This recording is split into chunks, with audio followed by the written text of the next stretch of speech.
India's number 1 varicose veins hospitals ఐబీసీను సంప్రదించండి. మీ నొప్పి లేని ప్రయాణాన్ని ప్రారంభించండి. నమస్తే అమ్మా. నమస్తే తల్లి. అమ్మ, ఈ జనరేషన్ లో కూడా ఇంట్లో పిల్లలు తప్పు చేస్తే హోల్ అండ్ సోల్ రెస్పాన్సిబుల్ తల్లిదేనా? ఎప్పుడూ కూడా తల్లిది కాదమ్మా, కొంతవరకు తల్లిది. పూర్తిగా తల్లిది ఎట్లా అవుతుంది? ఇప్పుడు మాతా నిర్మాత భవతి అని చెప్తారు. నిర్మాణం చేస్తుంది తల్లి. ఏం నిర్మాణం చేస్తుంది? గర్భంలో ఉండగా పిల్లల శరీర నిర్మాణంతో పాటు అలవాట్లు, ఆలోచనలు, శీలము కూడా నిర్మాణం చేస్తుంది. అంతే కదా? మన తల్లి తినే ఆహారాన్ని బట్టి పుట్టబోయేటటువంటి బిడ్డ ఇలా ఉంటాడు, అలా ఉంటాడు, ఇవన్నీ చెప్పుకుంటూ ఉంటాం కదా మనం. అవునమ్మా. అట్లాంటిది శీల నిర్మాణం కూడా గర్భంలో ఉండగానే చేస్తుంది. అందుకని పూర్వకాలం ఏం చేసేవారు? గర్భవతి ఇంట్లో ఉన్నట్టయితే ఆవిడికి తగినటువంటి వాతావరణాన్ని కల్పించి మిగిలిన సమయాల్లో అత్తగారు కోడల్ని రాచి రంపాన పెట్టినా గర్భవతి అనేటప్పటికి మాత్రం పుట్టబోయే మనవడు బాగా ఉండాలని అమ్మ రామాయణం చదువుకో, పాలన్నం తిను, తీపి పదార్థాలు తిను అని పెట్టేది. నేను మంచి పిల్లలు పుట్టాలని. అంటే ఇప్పుడు ఎవరిది బాధ్యత? గర్భంలో ఉన్న శిశువు యొక్క శీల నిర్మాణం, శరీర నిర్మాణంతో పాటు అమ్మతో పాటు కుటుంబ సభ్యులది. తగిన వాతావరణం కల్పించటం. 24 గంటలు తిడుతూ ఉంటే, తల్లి ఏడుస్తూ ఉంటే, గర్భంలో ఉన్నటువంటి శిశువు ఏడుపు కొట్టు పిల్లలు పుడతారు. పిల్లలు ఎప్పుడు ఏడుస్తూ ఉన్నారు, పుట్టిన దగ్గర నుంచి ఏడుస్తున్నారంటే అర్థం ఏమిటంటే ఆవిడ గర్భవతిగా ఉన్నప్పుడు ఇంట్లో వాళ్ళు ఆవిడని ఎలా ఏడిపించారంటే ఆవిడ ఏడవకుండా లేని క్షణం లేదనమాట. నిరంతరం బాధపడుతూనే ఉంది. ఆ బాధ గర్భంలో ఉన్న శిశువు మీద పడి ఏడుపు కొట్టు పిల్లలు పుడతారు. 5 ఏళ్ల దాకా ఏడుస్తూ ఉంటారు వాళ్ళు. మీరు గమనించినట్టుగా ఏమీ ఉండదమ్మా. ఎందుకు ఏడుస్తారు? ఊరికే తైనాతీలంటూ ఉంటారు మన వాళ్ళు. అట్లా తీతూ పెట్టల్లాగా ఓ ఓ ఓ ఏడుస్తుంటారు. అన్ని బాగున్నాయి, ఏడుస్తూ ఉంటారు. ఎందుకు అంటే తల్లి ఆనందంగా లేదు గర్భవతిగా ఉన్నప్పుడు. కనుక ఆనందంగా, సంతోషంగా, నవ్వుతూ ఉండే పిల్లలు పుట్టాలంటే బాధ్యత ఎవరిది? కుటుంబానిది, కుటుంబం మొత్తానిది. తల్లిది ఎక్కువ ఉంది. అయినా కొంతమంది ఉంటారు తల్లులు అన్నీ ఇస్తే కూడా ఇదేనా, అది కావాలి, ఇది కావాలని పేచీ పెట్టేవాళ్ళు.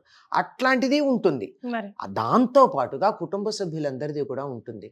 అందుకే మనం చేసేటటువంటి సంస్కారాల్లో గర్భ సంస్కారాలు చేస్తాం కదా, పుంసవనము, సీమంతోన్నయము మొదలైనవి. ఇవి చేసేటప్పుడు భార్యాభర్త ఇద్దరు కూర్చోబెట్టి చేస్తారు. ఇద్దరు కూర్చోబెట్టిన తర్వాత ఏం చేస్తారో తెలుసా? కార్యక్రమం అంతా అయ్యాక మంచి సంగీతం వినిపించమని, బయటికి తీసుకెళ్ళి ఆరు బయట విహారం చేయించమని, తీపి పదార్థాలు తినిపించమని శాస్త్రంలో కార్యక్రమంలో ఒక స్టెప్స్లో ఉంది. మరి ఇవన్నీ చేస్తున్నామా? ఒక మంచి ఆరోగ్యం కలిగినటువంటి సంతతి కలగాలంటే తల్లి బాధ్యత ఎక్కువ ఉన్నా కుటుంబ సభ్యుల బాధ్యత అంతా కూడా ఉంది. తిట్లలో కూడా ఇది ఇలాగే నేను రీతి నేర్పుతున్నావు మీ పిల్లలకి అని తల్లినే కదా అమ్మా, తల్లినే అంటాం. ఇది గర్భంలో ఉండగా. అయిన తర్వాత ఉగ్గుపాలతో తల్లి చాలా విషయాలు నేర్పిస్తుంది. పాలు తాగిస్తూ ఏం చెప్తుందో అంటే, తన దగ్గర పాలు తాగేటప్పుడు బిడ్డని దగ్గర ఒళ్ళో పడుకోబెట్టుకుని స్తన్యం ఇచ్చేటప్పుడు ఎటువంటి ఆలోచనలు కలిగి ఉంటుందో అటువంటి ఆలోచనలు పిల్లలకు వస్తాయి. అందువల్ల దుర్మార్గులుగా తయారయ్యారంటే ఎక్కువ మంది. మనం జనరల్గా మాట్లాడుతున్నాం, ఎక్సెప్షనల్ కేసెస్ కాదు. ఆ తల్లి గనక మంచి ఆలోచనలతో ఉంటే పిల్లలు సత్ప్రవర్తన కలిగిన వాళ్ళు అయి ఉంటారు. తల్లి పిల్లలకి పాలిస్తూ కూడా అత్తగారు నేను చెయ్యాలి, ఇవాళ మా ఆయన్ని ఏం చెయ్యాలి అని ఆలోచించింది అనుకో, భర్త మా ఆడపడుచు నన్ను ఏడిపిస్తోంది, దాని సంగతి చూడాలి, లేదా ఆఫీస్లో నా బాస్ ఇలా కసిగా ఆలోచిస్తూ పాలిచ్చింది అనుకో, పిల్లాడు భౌతికంగా బాగానే ఉంటాడు కానీ తర్వాత కొద్దిగా కసి, కోపం ఇలాంటివన్నీ వస్తాయి. నిజంగా ఎఫెక్ట్ ఉంటుంది. 100కి 100 పాళ్ళు ఉంటాయి. నేను మీకు ఒక ఉదాహరణ చెప్తా. చాలా రోజుల క్రితం హోమియోపతి క్లాసులు జరుగుతూ ఉన్నప్పుడు ఆ క్లాసులో ఒక డాక్టర్ గారు ఇచ్చిన ఉదాహరణ, ఫిజికల్ ఉదాహరణ ఏమంటే, ఒక పిల్లవాడికి, చిన్న పిల్లవాడు 6 నెలలు, 5-6 నెలలు ఉంటాయి, విపరీతంగా మోషన్స్ అవుతున్నాయి. పిల్లాడు అసలు బక్క చిక్కిపోతుంది. 4 రోజుల్లో అసలు ఏమీ లేనట్టు అయిపోయాడు. అవన్నీ మందులు వేసినా తగ్గట్లా. ఇంకా చివరికి డాక్టర్ గారికి అనుమానం వచ్చి, అమ్మా ఈ వీడికి విరోచనాలు మొదలైనటువంటి రోజున ఇంట్లో ఏం జరిగిందో చెప్పు అని అడిగారు. వాళ్ళ ఆయన ఏదో కొంచెం దురుసుగా ప్రవర్తించి ఈవిడ్ని కొట్టాడు. ఓకే. ఈవిడ ఏడుస్తూనే ఉంది ఆ రోజంతా. మరి నువ్వు ఏడుస్తూ పాలిచ్చావా లేదా పిల్లడికి? మరి వాడు ఆకలిస్తోంది కదండి, నా ఏడుపే పిల్లాడికి పాలివ్వక తప్పలేదు అంది. అప్పుడు ఆ పిల్లవాడికి మోషన్స్ అవుతున్నాయి, ఇంకా తగ్గుతున్నాయి. 3 రోజులు 4 రోజులు అయింది. ముందు నువ్వు ఏడుపు మానుకుంటే నాకు తగ్గట్లేదండి, ఇంటికి వచ్చి నన్ను తిట్టేస్తున్నాడు మా ఆయన అంతే. ఆవిడికి మంది ఇచ్చారు, పిల్లవాడికి మంది ఇచ్చారు. ఆవిడ మందు వేసుకున్న తరువాత పాలు ఇవ్వగానే ఆ పిల్లాడికి మోషన్స్ తగ్గాయి. ఆ మందు పేరు కూడా చెప్తా, కార్బోవేజ్. అంటే నా మనసులో ఎంత గాఢంగా, ఇది ఎప్పటి మాట, 35 ఏళ్ల క్రితం నాటి మాట నా మనసులో నాటుకుపోయిందో నేను చెప్తాను. అంటే అంత గాఢంగా తల్లి పిల్లలకి పాలిచ్చే టైంలో ఉన్నటువంటి మనస్తత్వం పిల్లల మీద అంతగా ప్రభావం చూపిస్తుంది. కొంతమంది మీద తీవ్రంగా ఉండొచ్చు, కొంతమంది మీద కొంచెం తేలిగ్గా ఉండొచ్చు, మొత్తం మీద మాత్రం ఉంటుంది. కనుక నవ్వుతూ ఆనందంగా ఉండే పిల్లలు కావాలంటే పాలిచ్చే తల్లిని ఏడిపించకూడదు. ఇది రూల్. లేదా ఎన్నున్నా ఏడ్చేవాళ్ళు కొంతమంది ఉంటారు, అది వేరే మాట. అన్ని బంగారం అంతా అదే ప్రపంచం అంతా చేతిలో పెడితే కూడా ఇంతేనా అనేటటువంటి అలాంటి వాళ్ళ సంగతి కాదు, జనరల్ రూల్గా చెప్తున్నాం. కనుక తల్లి పాలిచ్చేటప్పుడు ఉండే మనస్తత్వం కనుక తెలిసినటువంటి తల్లులు ఎవరైనా పిల్లలు బాగుండాలంటే వాళ్ళ ఆలోచనలు మిగిలిన సమయాల్లో ఎట్లా ఉన్నా పిల్లలకి పాలిచ్చేటప్పుడు జాగ్రత్తగా ఉండాలి. అలాగే పిల్లలకి అన్నం పెట్టేటప్పుడు జాగ్రత్తగా ఉండాలి. ఒకప్పుడు ఆడవాళ్లే పెట్టేవారు, తల్లులే పెట్టేవారు, కనుక పూర్తిగా తల్లి బాధ్యత ఉండేది. ఇప్పుడు అట్లా కుదరదు కదా. ఇప్పుడు ఇద్దరు ఉద్యోగాలు చేసేటప్పుడు పనులు సర్దుకోవాలి కదా. సర్దుకోకపోయిన తర్వాత అది ఇల్లు కాదు, అది సంసారం కాదు. నువ్వే ఉద్యోగం చెయ్యాలి, నువ్వే ఇంటి పని చెయ్యాలి, నువ్వే పూజ చెయ్యాలి, నువ్వే పిల్లల్ని పెంచాలి, నువ్వే హోంవర్క్ చేయాలి, చేయించాలి, నువ్వే సంపాదన కూడా తీసుకురావాలి, నేను కూర్చుని అనుభవిస్తాను అనేటటువంటి భర్తలు ఉన్న ఇంట్లో పిల్లలు అస్సలు బాగుంటారమ్మా. వాళ్ళు ఎలా తయారవుతారంటే ఆడపిల్లలు పొరపాటును కూడా పెళ్లి చేసుకోవద్దు అనుకుని తయారవుతారు. మగపిల్లలేమో ఆడపిల్లల్ని చాలా చులకనగా చూసేట్టు తయారవుతారు. అది కుటుంబం మొత్తం యొక్క ప్రభావం. ఇప్పుడు అలాగే జరుగుతుంది కూడా. అలాగే జరుగుతుంది. ఎందుకు ఆడపిల్లలు పెళ్లి చేసుకోవటం లేదు అంటే వాళ్ళ తల్లులు పడుతున్న అవస్థలు, లేదా వాళ్ళ తల్లులు తాము అవస్థ పడుతున్నట్టుగా చెప్పిన విషయాలు వాళ్ళే అడుగుతున్నారమ్మా, నువ్వేం హ్యాపీగా ఉన్నావని నన్ను పెళ్లి చేసుకోమంటున్నావు. అందుకని పిల్లలు ఎదురుగా తాము కష్టపడింది చెప్పకూడదు.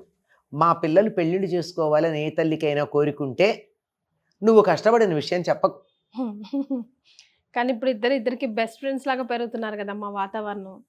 పెరగనిండమ్మా, ఈ కష్టం కూడా పార్ట్ ఆఫ్ ద గేమ్ అని చెప్పాలి కదా. మరి ఇది అల్టిమేట్ అని చెప్పకూడదుగా. ఏం నువ్వు స్వీట్ తిన్నాక, పూర్ణంబూరి తిన్నాక మిరపకాయ బజ్జీ కూడా తింటావు కదమ్మా, దాని గురించి చెప్పు. మరే మామిడి పండుతో పాటు కొత్త ఆవకాయ కూడా తింటావు కదా, అది కూడా చెప్పు.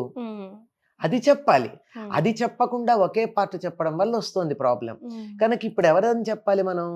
పిల్లల ప్రవర్తనకి ప్రభావం ఎవరిది, బాధ్యత ఎవరిది అంటే ప్రధానంగా తల్లిది ఉంది. 50% పైనే ఉంది తల్లిది. మిగిలినటువంటి వాళ్ళది, మిగిలిన దాంట్లో 40-30% అందరిది ఉంది. భర్త, అత్తగారు, స్నేహితులు, కుటుంబ సభ్యులు. కొన్నిసార్లు కష్టాలు ఉంటే స్నేహితులతో చెప్పుకుంటే తగ్గుతాయి. స్నేహితులు వాళ్ళని ఓదారుస్తూ ఉంటారు, వాళ్ళకి అక్కడ మనసుకు ఉత్సాహం కలుగుతుంది. అందువల్ల కనుక మంచి సంతానం కావాలి, మన నెక్స్ట్ జనరేషన్ బాగుండాలంటే గర్భవతిగా ఉన్నటువంటి అమ్మాయిని చాలా జాగ్రత్తగా చూసుకోవాలమ్మా. అందరిది బాధ్యత ఉంది. తర్వాత పెంచేటటువంటి సందర్భంలో కూడా కుటుంబంలో అందరూ సమాన బాధ్యత వహించాలి. సాధారణంగా ఏం జరుగుతుందంటే పిల్లవాడు తప్పు చేస్తే అమ్మ మందలించగానే ఇంట్లో అందరూ వచ్చి ఆ పిల్లాడిని సపోర్ట్ చేసి తల్లిని తిడతారు.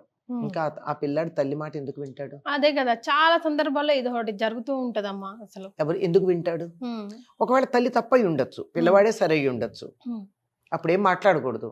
పిల్లాడు లేకుండా చూసి నువ్వు అలా చేయడం తప్పు కదా, నీ కొడుకు విషయంలోని పిల్లవాడు వినకుండా పక్కకు పిలిచి మందలించాలి. గాని మరి పిల్లల ఎదురుగా తల్లిని పొరపాటున ఒక్క మాట అన్నా పిల్లలు తల్లి మాట వినరు.